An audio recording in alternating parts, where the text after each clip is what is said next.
আপনি 5 বছর কাউকে ভালোবাসেন বলে আপনার এত আবদার। আপনার মা আপনাকে যে 20 বছর ধরে ভালোবাসে, আপনার মার কি কোনো আবদার থাকতে পারে না? আপনার বাবার কি কোনো স্বপ্ন থাকতে পারে না?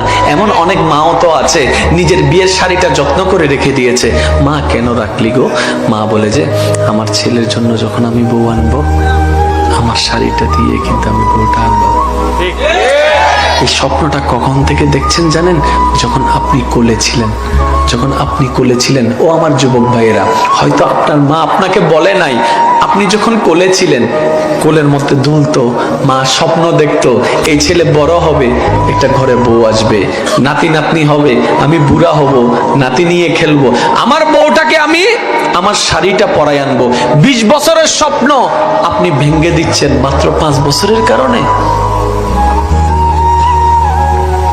সেজন্য পালায় বিয়ে করলে সুখ হয় না। বাস্তব দেখেন না আপনারা ভাই, প্রেম করে বিয়ে করলে সুখ হয়।